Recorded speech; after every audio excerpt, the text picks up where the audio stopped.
मुदा सुरौघैस्त्वमुदारसम्मदैः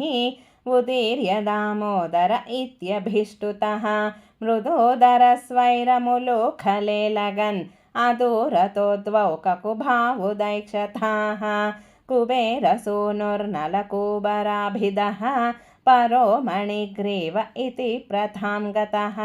महेशसेवाधिगतः श्रियोन्मदौ चिरं किल त्वद्विमुखावखेलताम् सुरापगायां किल तौ मदोत्कटौ सुरापगायद्बहुयौवतावृतौ विवाससौ केलिपरौ स नारदो भवत्पदैकप्रवणो निरैक्षता भिया प्रियालोकमुपात्तवाससं पुरो निरीक्ष्यापि मदान्धचेतसौ इमौ भवद्भक्त्युपशान्तिसिद्धये मुनिर्जगौ शान्तिमृते कुतः सुखम् युवामवाप्तौ ककुभात्मतां चिरं हरिं निरीक्ष्याथ पदं स्वमाप्नुतम् इति ऋतौ तौ भवदीक्षणस्पृहां गतौ व्रजान्ते ककुभौ बभूवतुः अतन्द्रमिन्द्रद्रुयुगं तथाविधं समेयुषामन्थरगामिना त्वया तिरायितो लोखलरोद्धनिर्धुतौ चिराय जर्णौ परिपातितौ तरो अभाजिशाखिद्वितयं यदा त्वया तदैव तद्गर्भतलान्निरेयुषा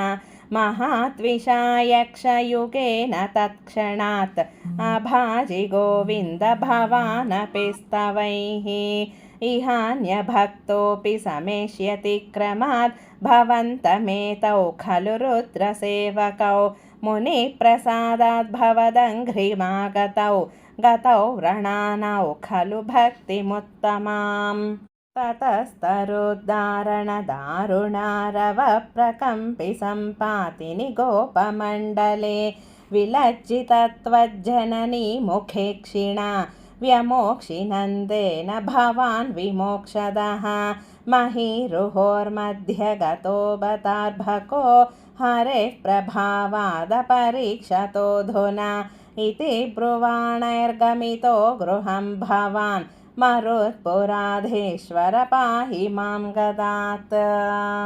श्रीकृष्णाय परब्रह्मणे नमः। नारायण अखिलगुरो भगवन्नमस्ते।